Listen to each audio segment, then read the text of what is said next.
Do you think your childhood kung fu tricks are going to scare me? Brad growled, blood dripping from his broken nose onto the white-tiled floor of the bathroom. This isn't kung fu, Brian replied quietly, his green eyes burning with cold fire. And you haven't seen what I'm capable of yet. Oh, really? Brad wiped blood from his lip and sneered. Then show me, you ginger bastard. Show me. What happened next changed not only Brian Meyer's life forever, but also the lives of everyone who witnessed that day at St. Vincent College. The most interesting part is yet to come. Stay with us to find out how it all ended. In the meantime, like and subscribe to the channel so you don't miss out. Sunlight streamed through the tall windows of St. Vincent College in Austin, Texas, creating long strips of light on the polished linoleum of the hallway. 18-year-old Brian Myers clutched his engineering textbooks to his chest, his fiery red hair standing out like a beacon among the crowd of students rushing to morning lectures. His freckled face bore the marks of a sleepless night. Faint dark circles under his eyes indicated that sleep had once again eluded him. Brian was a newcomer at St. Vincent, a freshman.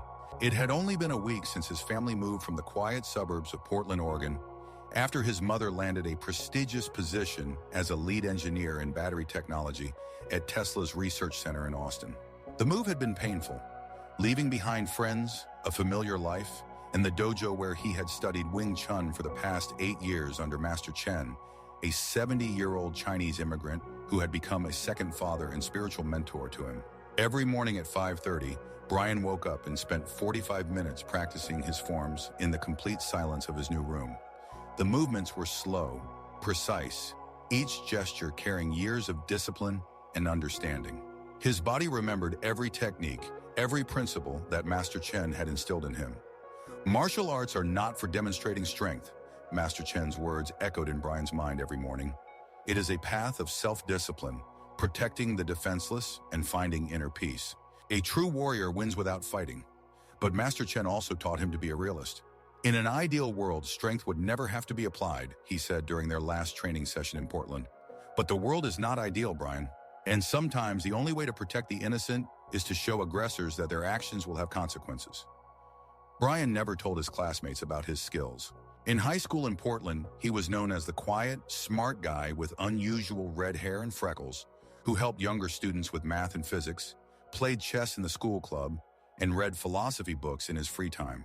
Here in Texas, he hoped for a fresh start, a place where he could just be an ordinary student, focus on his studies, and perhaps find true friends. But Brad Harrison noticed him from day one. Brad was the embodiment of everything Brian despised in human nature. 20 years old, 6 feet tall, broad-shouldered like a quarterback on the football team, with light hair slicked back with expensive gel, and a predatory smile that could charm professors and instill fear in weaker students. His father, Richard Harrison, owned a chain of successful car dealerships throughout Austin and was a major sponsor of the college's sports programs. This gave Brad a sense of impunity that he exploited to the fullest. Always by his side were his loyal henchmen, Michael "Mike" Stone, a stocky guy standing 5'9" with a bull neck and an eagle tattoo on his forearm, whose father worked as a sergeant at the police station, adding another layer of protection for the group against the consequences of their actions. Mike was the type of person who reveled in others' pain and considered cruelty a sign of strength. Next to him was always Tom Johnson, tall and thin at 178, with piercing blue eyes and a habit of constantly snapping his fingers. Tom was the most brutal of the trio. He derived sadistic pleasure from the psychological torment of his victims. "Hey, look who's coming!" Brad's voice sliced through the morning buzz of the corridor like a knife. Carrot Top in the flesh. His voice was loud, theatrical, designed to attract the attention of as many witnesses as possible. Brad always preferred public humiliations. They were more effective.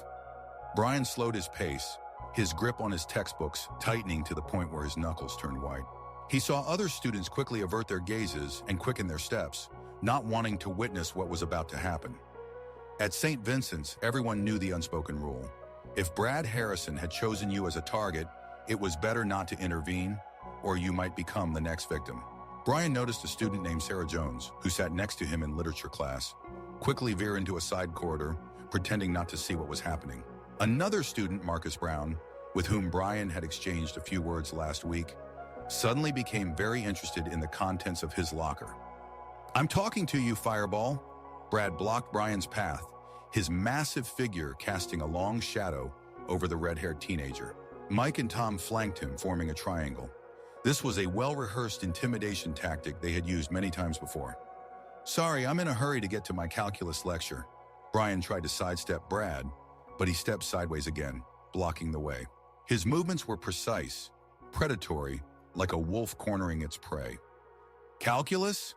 Brad whistled theatrically, his voice dripping with exaggerated surprise. Hey guys, we've got a real genius here. You probably think you're better than all of us, huh, Carrot Top? Think your brains make you special? No, I just want to get to class. Brian's voice remained calm, but his green eyes were carefully tracking the movements of the three guys. 8 years of training under Master Chen had taught him to read body language, to notice the slightest changes in an opponent's stance that preceded an attack. He saw Mike's muscles tense, how Tom shifted his weight from one foot to the other, preparing for action. Master Chen had taught him that every person unconsciously signals their intentions through the smallest changes in posture, breathing, and facial expression. Learn to read these signs, and you'll always be one step ahead of any opponent, the old teacher would say. And you know what, Carrot? Brad leaned in closer, his breath smelling of energy drink and mint gum, an attempt to mask the scent of the cigarettes he smoked behind the college building. I don't like your haircut. It's too bright for our college. You're attracting unwanted attention. Tom snickered, the sound unpleasant, almost hysterical. Maybe we should help him with a new haircut. I've seen how they do it in the army. Neat and tidy. Great idea, Mike cracked his knuckles, producing a dry pop. I have a folding knife. Let's give him a trendy bald look right here in the corridor. Let everyone see the new style. Brian's heart raced, adrenaline starting to pump through his veins, but his breathing remained controlled and steady. The meditative breathing technique that Master Chen had taught him helped maintain clarity of mind even in the most stressful situations. 4 seconds inhaling through the nose, a 2-second hold, 6 seconds exhaling through the mouth. The rhythm calmed his nervous system and allowed his brain to function at full capacity. He quickly assessed his options. The corridor was starting to empty as students hurried to their first lecture or deliberately avoided the conflict zone. The nearest faculty classroom was 15 meters away, close enough to run if necessary, but Brian understood that running away would only postpone the problem, not solve it. Listen, Brian took a step back, giving himself more room to maneuver. I don't want any trouble. I'm new here. I'm not bothering anyone, just trying to adapt. But I don't like you. Brad interrupted him, his voice growing colder. Your red hair, your smart face, the way you sit at the front in all the lectures and answer the professor's questions? Are you trying to make the rest of us look like idiots? Show how special you are? I'm just learning. Slap! Brad's palm struck Brian's left cheek with a sound that echoed. The hit wasn't strong in a physical sense, but it was deeply humiliating. The sound reverberated down the hallway, and a few students who were still nearby stopped and stared at the scene, their faces a mix of horror and painful curiosity. That's better, Brad smirked, admiring the red imprint of his hand on Brian's pale, freckled cheek. Now you know your place in our little hierarchy, Ginger. Welcome to the real world.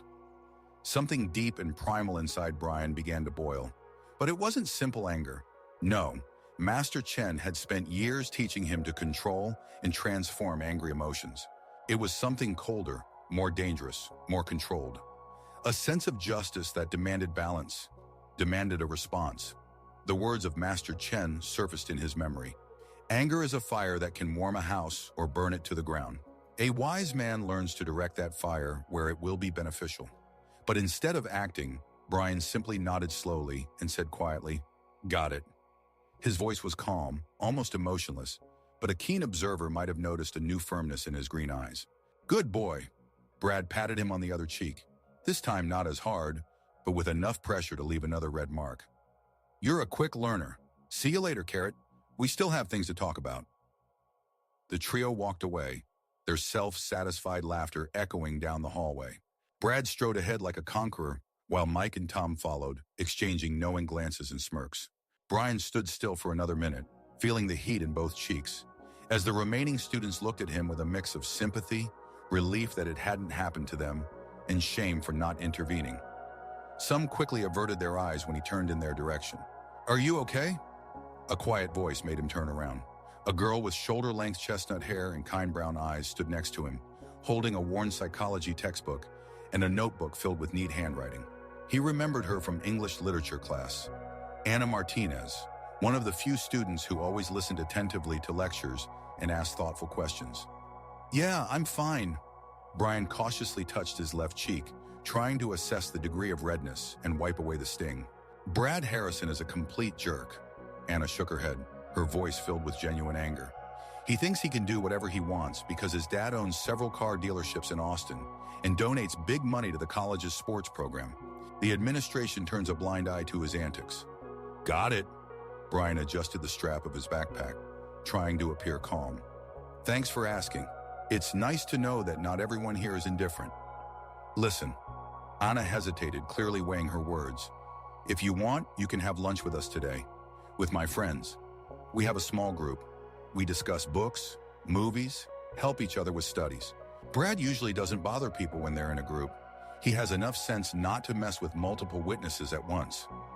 Brian felt genuine gratitude towards this girl, but slowly shook his head. "Thank you for the offer, Anna, but I don't want to create problems for you and your friends. Guys like Brad tend to expand their circle of victims if they sense resistance." "This won't create problems," she began. "Trust me." Brian's voice carried a quiet but unwavering confidence that made Anna fall silent and look at him more closely. "It will be better if I handle this on my own. Some things need to be dealt with one-on-one." The lecture on mathematical analysis passed in a haze. Professor Johnson, an energetic middle-aged man with a mop of graying hair, explained the basics of differential calculus, drawing elegant formulas and graphs on the board. But Brian's thoughts kept drifting back to the incident in the hallway.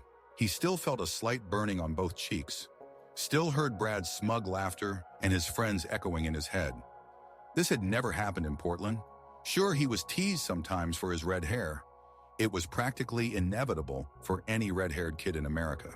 Ginger, Carrot Top, Fireball. He had heard all those nicknames countless times, but no one had ever laid a hand on him. No one had dared to resort to physical violence or public humiliation. Perhaps it was because, even without knowing about his martial arts skills, the kids in Portland instinctively sensed something in him that made them keep a respectful distance. Master Chen called it inner strength, an invisible aura of confidence and self-control that develops in serious martial arts practitioners. Here, everything was different. Here he was an outsider, an easy target, a newcomer without connections or reputation. Here Brad Harrison was the alpha male, and Brian was just another weak prey to be tormented with impunity. "Mr. Myers," Professor Johnson's voice pulled him from his dark thoughts. "Can you solve this problem on the board?"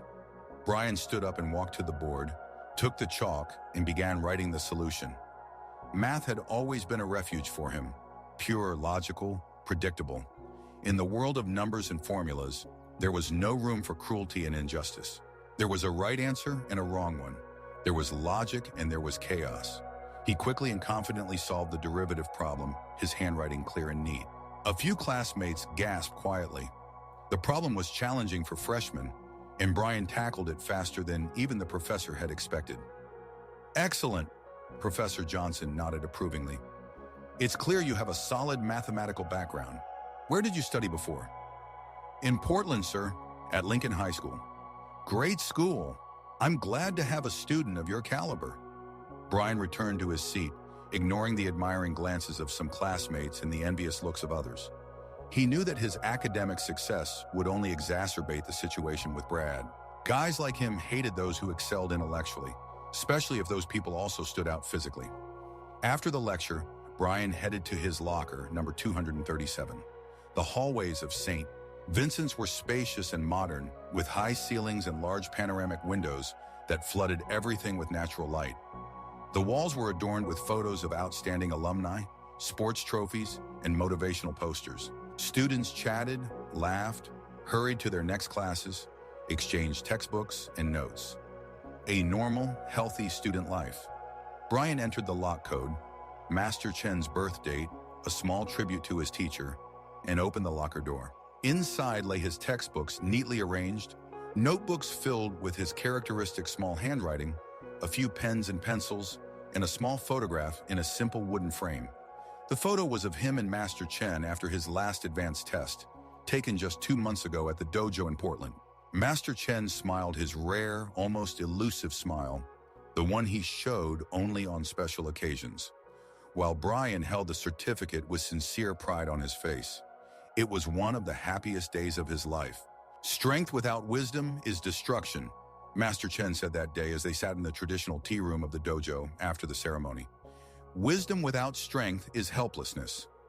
Find the balance between them, Brian. Always seek that balance. It is the key not only to mastery in martial arts, but also to mastery in life. Brian gently touched the photograph with his fingertips, as if trying to absorb his teacher's wisdom through simple contact, then picked up a thick physics textbook. The next lecture was dedicated to Newton's laws. The irony of the situation did not escape him. Studying the physical laws of motion and force after he had so painstakingly suppressed the desire to apply those laws in practice. The cafeteria of St. Vincent College was enormous, with high vaulted ceilings adorned with wooden beams and long oak tables that could accommodate several hundred students at once. Huge windows overlooked a courtyard with a fountain and modern sculptures, creating an almost collegiate atmosphere. The smells of various dishes mingled in the air, from traditional American food to Mexican and Asian cuisines. Brian took a tray and chose a simple meal, a fresh vegetable salad, a turkey sandwich on whole grain bread, and a glass of apple juice. He always watched his diet. Master Chen taught that the body is a tool that must be kept in perfect condition. What you eat directly affects how you think and how you move, the old teacher would repeat. Brian headed to an empty table in the far corner of the cafeteria, away from the main flow of students. He preferred to eat in relative solitude, reading or reviewing notes, using lunchtime for additional study. But today this solitude was ruthlessly interrupted. "Here comes our favorite carrot." A familiar voice made Brian slowly raise his eyes from the organic chemistry textbook he was reading, slowly chewing his sandwich. Brad Harrison approached his table, theatrically balancing a huge tray piled high with greasy food. A pair of large hamburgers with bacon, a large portion of fries, a dozen spicy chicken wings, and a giant cup of cola. Mike and Tom followed him like loyal dogs, their faces glowing with anticipation of the upcoming entertainment. "You know," Brad set his tray right across from Brian and sat down with exaggerated nonchalance. "I thought you were a bit unfriendly this morning. I tried to be nice, to extend a hand of friendship, and you acted like some kind of arrogant snob." Brian carefully closed the textbook but did not remove it from the table. The thick book served as a small but psychologically significant barrier between him and Brad. "I didn't mean to be unfriendly or come off as a snob." "Of course you didn't," Mike smirked, deliberately sitting to the right of Brian, his massive body taking up almost half the bench. Tom took a seat on the left, creating a sense of enclosure. Now Brian was trapped between 3 much larger guys, and the only way to retreat lay through them.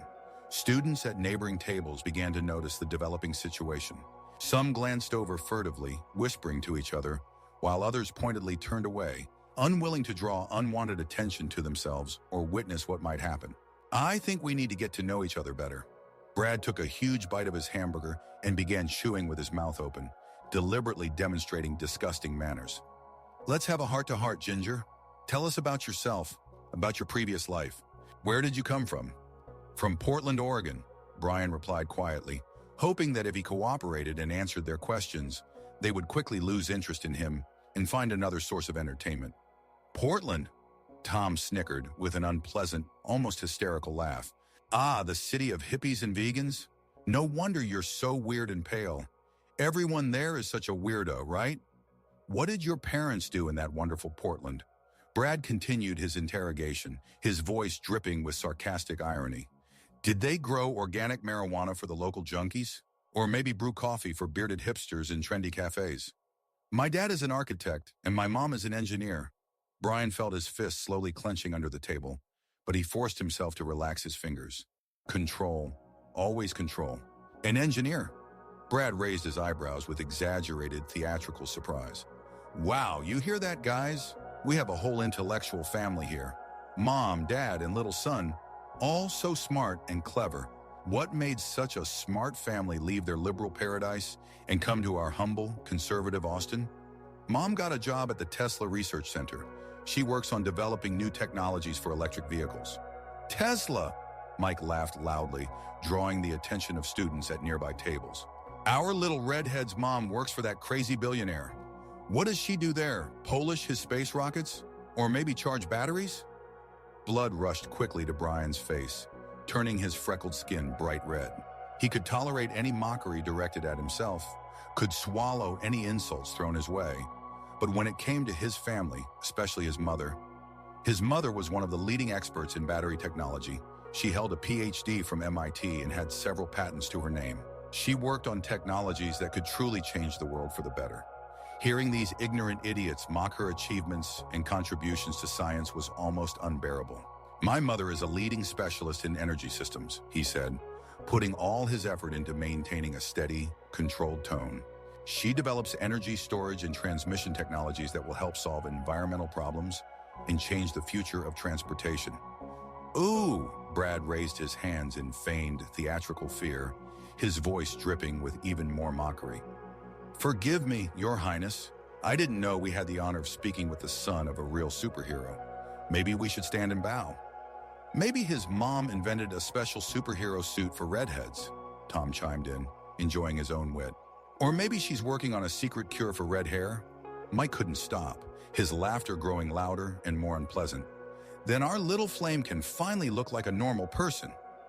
Brian slowly, with exaggerated dignity, stood up from the table. I need to go to my next lecture. Sit. Brad's voice suddenly turned hard, cold, devoid of any playfulness. We're not done with our friendly conversation yet. We still have many questions. I'm done with this conversation. Brian took his tray with the unfinished lunch. Brad instantly jumped up from the table and firmly grabbed Brian by the wrist. His fingers tightened enough to demonstrate strength, but not enough to cause serious pain. It was more a show of control. I said sit. When you talk to your elders, you need to listen until the end. Instantly, almost instinctively, Brian's body reacted to the physical aggression. His free hand began to move in the practiced technique of escaping a wrist grab, which he had practiced thousands of times over 8 years of training. The thumb automatically found the exact pressure point between Brad's wrist bones, while the other fingers were ready to create a lever that would force the opponent to immediately release the grip. But at the very last moment, when his hand had already begun to move, Brian stopped. He could have freed himself in a split second, could have inflicted sharp but temporary pain on Brad without leaving any visible damage. The technique had been honed to perfection. But Master Chen's voice echoed clearly and distinctly in his head. Strength without wisdom is destruction. Instead of acting, he simply stood still, allowing Brad to squeeze his wrist, demonstrating outward submission. This is much better. Brad smirked with self-satisfaction, interpreting Brian's stillness as complete submission and acknowledgement of his superiority. Sit back down and finish your rabbit food. We'll continue our enlightening conversation. Brian slowly sat back down in his place, but something fundamental had changed in the expression of his green eyes. Brad was too overconfident and intoxicated by his power to notice this change, but if Master Chen had been there in that cafeteria, he would have instantly recognized that look. It was the gaze of a predator who has made a definitive decision, the look of a person who has exhausted their patience. You know what, Ginger? Brad sat back down and demonstratively leaned against the back of the chair, assuming the pose of the absolute master of the situation. I really like it when you show respect and listen to your elders. It shows that you are starting to understand how the hierarchy works in our little college. What hierarchy? Brian asked quietly, his voice sounding with genuine curiosity. A very simple and clear hierarchy. Brad smiled broadly. There are those who have real power and influence, he pointed to himself. And there are those who obey and know their place, he pointed to Brian. Guess which category you belong to, smart guy? Mike and Tom giggled like hyenas watching the hunt of the pack's main predator, anticipating the final humiliation of the prey. And what if I don't want to obey this hierarchy? Brian's question came out with the same calm curiosity as if he were genuinely interested in an academic answer to a theoretical question. Brad slowly leaned over the table, his face coming so close to Brian's that he could smell the unpleasant odor of his breath. Then you will have it very, very bad. So bad that you will wish you were never born. How bad exactly? Brian continued to ask questions in the same unflappable tone. Something in Brian's intonation, in his complete lack of fear, made Brad momentarily pull back and look more closely at the red-haired teenager. For a second, doubt flickered in his eyes as if he sensed something potentially dangerous in this quiet, calm guy. But the moment passed, and the familiar overconfidence returned, suppressing the intuitive warning. "You'll see." Brad stood up from the table and patted Brian on the shoulder with false friendliness. "You'll see very soon. I promise it will be an unforgettable experience." They left the cafeteria, leaving Brian alone at the table with his unfinished lunch. He sat still for several long minutes, then mechanically opened his chemistry textbook to the same page he had been reading before they arrived. But the words and formulas blurred before his eyes, turning into meaningless symbols. In his head, two distinctly recognizable voices were engaged in an internal dialogue. The first voice was the familiar, wise voice of Master Chen, urging patience, self-control, wisdom, and the search for a peaceful resolution to conflict. The second voice was new, darker, more primal. It whispered about justice, about the balance of power, about how sometimes the only way to stop a predator is to show them that not all potential prey is defenseless. Brian closed the textbook and slowly stood up from the table. The decision had not yet been finalized, but something deep and fundamental within it was beginning to change irreversibly. At the very moment Brian was leaving the cafeteria, heading toward the exit, his phone vibrated in his pocket. A new message from an unknown number, but he immediately guessed who might have sent it. "Hey, Ginger, hope you're ready for some real fun after school. Meet me at your locker at 4. Don't be late and don't try to run away." Brian read the message carefully twice, then calmly deleted it. But he already knew exactly what would happen next. And for the first time in the entire week at St. Vincent's, he did not feel the usual fear or anxiety. Instead, a strange, cold calm settled in his chest. The next two classes, physics and English literature, passed in a surreal haze. Brian was physically present in the classrooms, neatly taking notes in his characteristic small handwriting, answering the teacher's questions when called upon. But his mind was wandering elsewhere. He thought about the balance of forces, the physical laws of action and reaction, the vulnerable points of the human body, the kind of impact one could have on an opponent to temporarily incapacitate them without causing serious injury. These thoughts both frightened and intrigued him. This was nothing like him, the person he had been just a week ago in Portland. Master Chen had spent years patiently teaching him to control such impulses, to channel aggressive energy constructively, to find peaceful solutions to conflicts. In the physics lecture, Professor Thompson, a middle-aged enthusiast with an infectious love for his subject, was explaining Newton's third law. For every action, there is always an equal and opposite reaction. These words echoed in Brian's head, taking on an almost philosophical significance. Action and reaction, force and counterforce, oppression and resistance. "Mr. Myers," the professor's voice suddenly pulled him from his deep thoughts. "Can you give us a practical example of Newton's third law from everyday life?" Brian slowly stood up, feeling the gaze of all the students in the class upon him. "When someone pushes you, your body automatically resists that force," and he said, his voice calm and confident. "The stronger the initial action, the stronger the body's natural response." "Excellent example," the professor nodded approvingly. "And what happens if the object to which the force is applied turns out to be more stable and resilient than the source of the force anticipated?" Brian felt the corners of his lips lift slightly in a barely noticeable but promising smile. Then the applied force returns to its source with double, and sometimes even triple, the power, Professor. Several students in the class exchanged puzzled glances, not fully understanding why a simple explanation of a basic physical law sounded almost like a hidden threat or warning.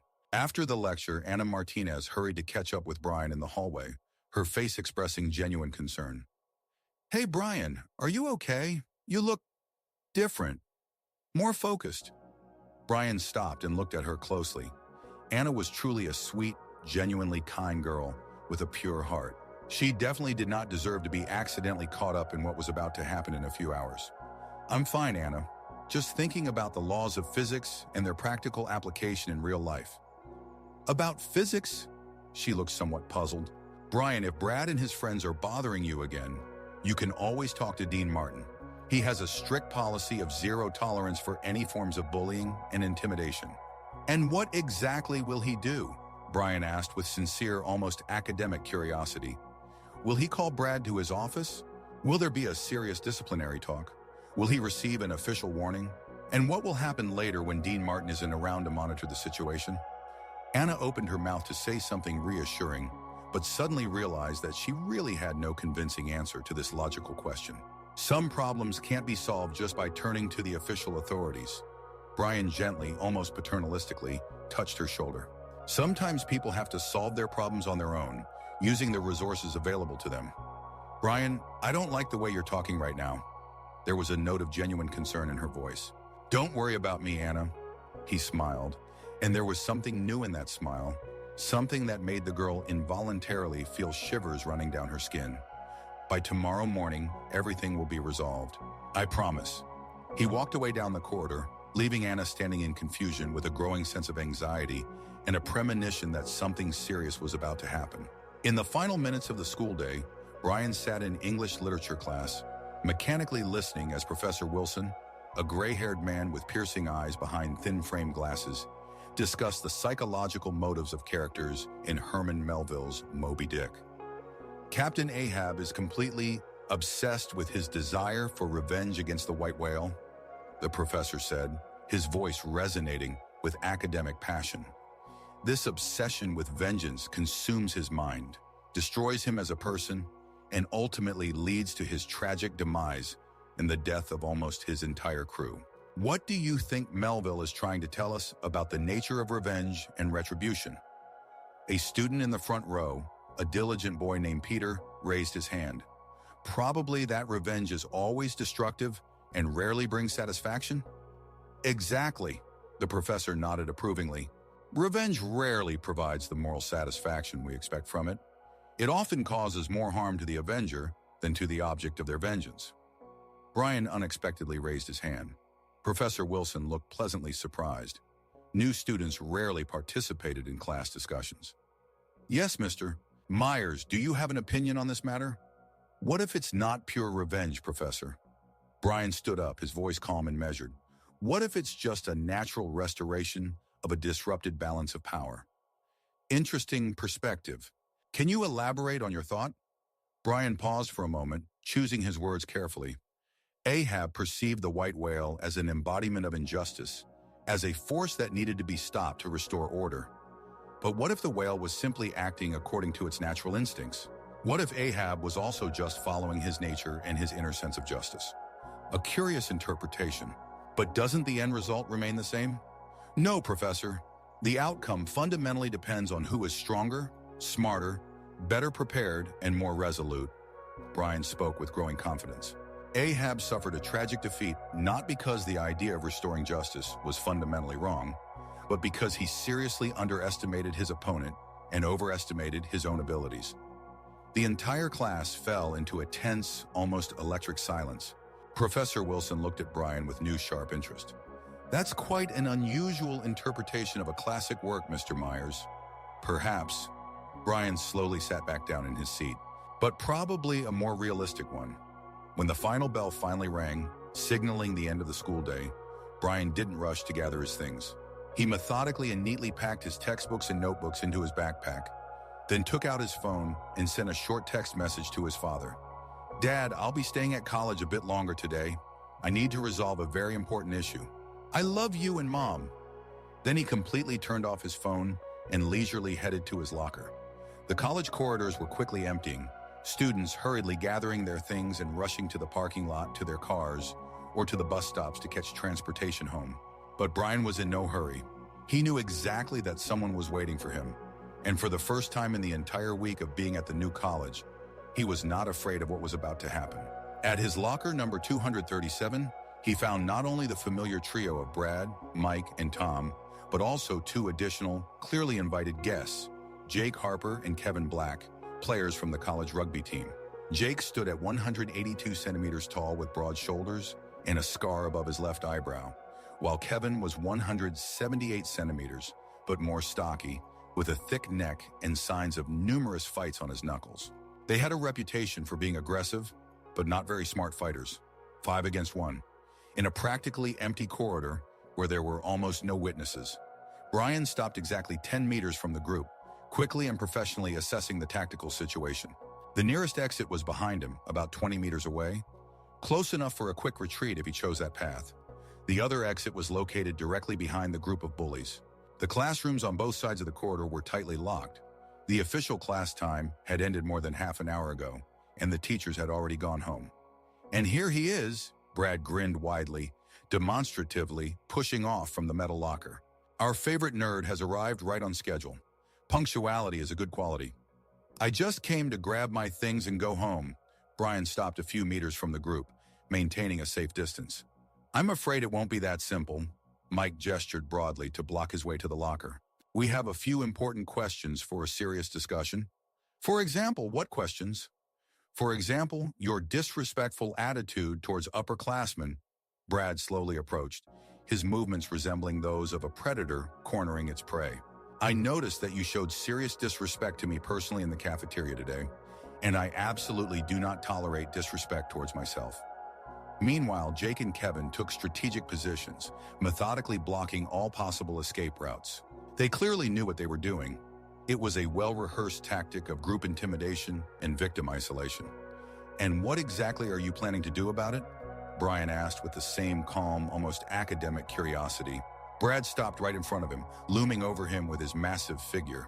We are going to teach you a good lesson, Ginger, to give you an unforgettable lesson in good manners and respect for your elders. All 5 of you at once? How many do you think it will take for a guy like you? Brian slowly, almost ceremonially nodded, as if seriously contemplating a mathematical problem. Then he carefully placed his backpack on the floor next to the wall. Very good and fair question, he said quietly but clearly. Let's find out the correct answer through experimentation. Something in his tone, in the complete absence of fear or panic, made Brad momentarily doubt the correctness of his actions. But surrounded by 4 friends, he still felt absolutely invincible. Have you completely lost it, Ginger? Do you realize that it's 5 of us against 1? I can count to 5 just fine. Brian assumed a basic Wing Chun stance, slightly spreading his legs shoulder-width apart, his hands relaxed but ready for immediate action. But as you know, quantity does not always equal quality. What the hell? Mike began to say something but didn't have time to finish the phrase. Brian closed his eyes for a few seconds and took one deep, controlled breath. In his memory flashed years of intense training under Master Chen, thousands and thousands of repetitions of combat forms, philosophical discussions about the nature of conflict, the balance of power and justice. Master, he mentally addressed his distant teacher, forgive me for what I am about to do, but sometimes restoring balance truly requires decisive action. When he opened his eyes, there was no trace of fear or shadow of doubt left in them, only absolute cold determination and perfect concentration of an experienced fighter. So, gentlemen, he said with icy calm, who among you wants to receive a lesson first? Brad couldn't hold back a nervous, slightly hysterical laugh. Do you really think your childish tricks from kung fu movies will help you against 5 real fighters? First of all, this is not kung fu.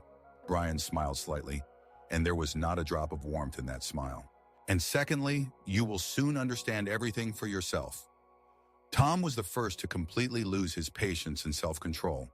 With a wild scream of rage, he lunged at Brian, arms wide open, trying to grab him and throw him to the floor.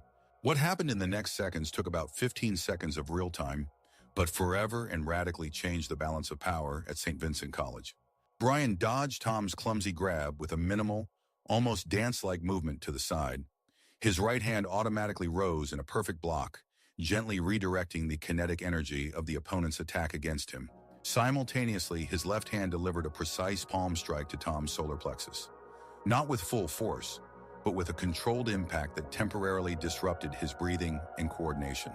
Tom doubled over, gasping for air. "Tom!" Mike shouted as he rushed to help his friend, but Brian was ready. Using a simple yet effective sweep, he knocked Mike off balance and then gently but accurately struck a nerve point on his neck, a technique that temporarily disrupts movement coordination without causing harm. Mike fell to the floor, disoriented but unharmed. Jake and Kevin, experienced rugby players, realized they were dealing with no ordinary student. They attacked more cautiously, coordinating their actions, one from the right, the other from the left. Brian moved smoothly and economically, using the principles of Wing Chun to redirect their strength against them. Jake received a series of controlled body strikes, not injurious, but painful and temporarily incapacitating. Kevin was sent crashing into the lockers with an elegant throw that looked impressive, but was executed to minimize the risk of injury. All four attackers were now lying on the floor or sitting, temporarily incapacitated but without serious damage.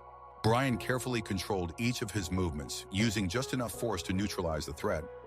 Brian slowly turned to Brad, who stood in complete shock, unable to believe his own eyes. "Now it's your turn," Brian said in a completely calm tone. This is impossible." Brad took a step back, his voice trembling. "You can't. They're much bigger than you." "Size doesn't always matter." Brian took a step forward. "Sometimes technique, speed, and understanding of human anatomy are more important. You've lost it. I'll call my father. You'll be expelled." "For self-defense against 5 attackers?" Brian calmly pointed to his opponents. "The security cameras will show a completely different picture. Who attacked first?" Indeed, the red light of the security camera in the corner of the hallway was blinking, recording everything that was happening. "Moreover," Brian continued to approach, "we have unfinished business." "What business?" Brad's voice became high-pitched with fear. "You hit me. You publicly humiliated me. You insulted my family." Brian's voice remained quiet, but each word was clear. "It's time for an answer." Brad tried to run away, but Brian was faster. He caught up to him, grabbed him by the collar of his shirt, and dragged him toward the men's restroom at the end of the hallway.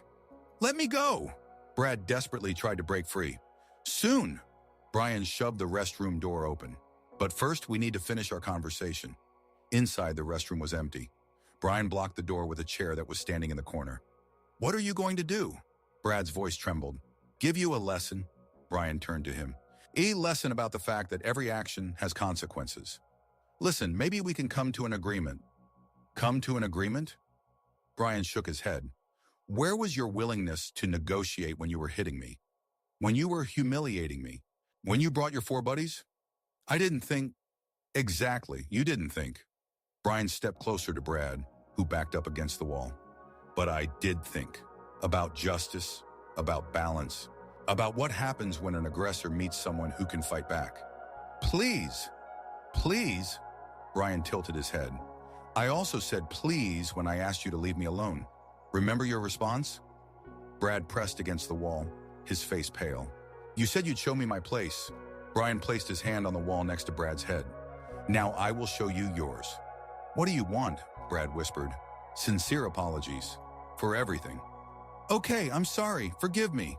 "Not sincere enough." Brian shook his head. "Try again, but this time with understanding." "What else do you want?" "For you to understand what I felt." Brian stepped back a bit. "Humiliation, helplessness, fear." "I understand." "No."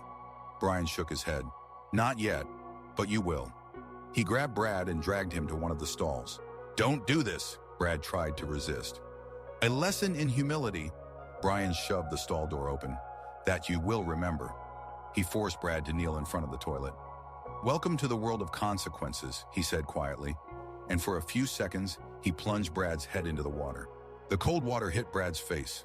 Brian held him there for a short time, just enough to create a psychological effect without causing harm. Then he pulled him up. "How does it feel?" he asked calmly. "You're crazy." Brad coughed, water dripping from his face. "Maybe," Brian agreed, "but I'm not the one who gathered a gang against one. I'm the one who gives a fair response." He repeated the procedure 2 more times, each time controlling the duration and intensity of the impact. When he lifted Brad for the last time, he was already crying. "Please, I learned my lesson." Brian studied his face closely, then released him. Brad fell to the floor of the stall, soaked, trembling, broken. "Get up," Brian ordered. Brad slowly rose, holding onto the walls. "Listen carefully." Brian spoke quietly but clearly. "You and your friends will never come near me again. Never speak to me." "Yes, understood. If I find out that you are bullying someone else, I will come back. And next time, I won't be so restrained." "Understood." "And one last thing." Brian leaned in closer. "If you try to get revenge, if you tell anyone about my abilities, if you go to Daddy..." He didn't finish the threat. "I won't tell anyone. I swear." Brian nodded and stepped back. "Clean yourself up and get out." And remember, one wrong move, and I will know. Brad nodded like a bobblehead, rushed to the sink, hastily washed his face, and bolted out of the restroom. Brian was left alone. He looked at his reflection in the mirror. The same red hair, the same green eyes. But something had changed. A new confidence had appeared in his eyes. He turned on his phone and saw several missed calls from his father. "Son, if something happened, call immediately. We love you." Brian dialed his father's number. "Dad, yes, everything's fine. It's all resolved. You can pick me up. I'm at the main entrance." Master Chen was right, he thought. Balance has been restored. Stepping out of the restroom, Brian saw an empty hallway. Mike, Tom, Jake, and Kevin had disappeared. Only a few students lingered. Anna Martinez stood by the wall, her eyes wide open. "Brian, what happened?"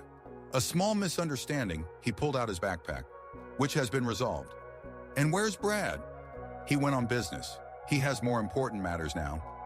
Anna looked at him closely. "You look different." "And I feel different," Brian smiled calmly. "I feel balanced." "What does that mean?" "That tomorrow will be a better day." He slung the backpack over his shoulder, and all the days that follow too.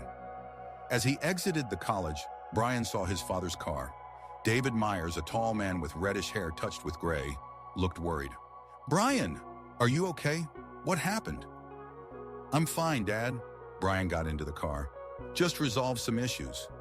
"What issues?" "Adjustment difficulties. But now everything is sorted out." David noticed something new in his son. In the way he held his head, in the expression of his eyes. "If someone was bothering you, we can go to the administration." "Dad," Brian turned to his father, and he saw a new maturity in his eyes. "Trust me, no one will bother me anymore."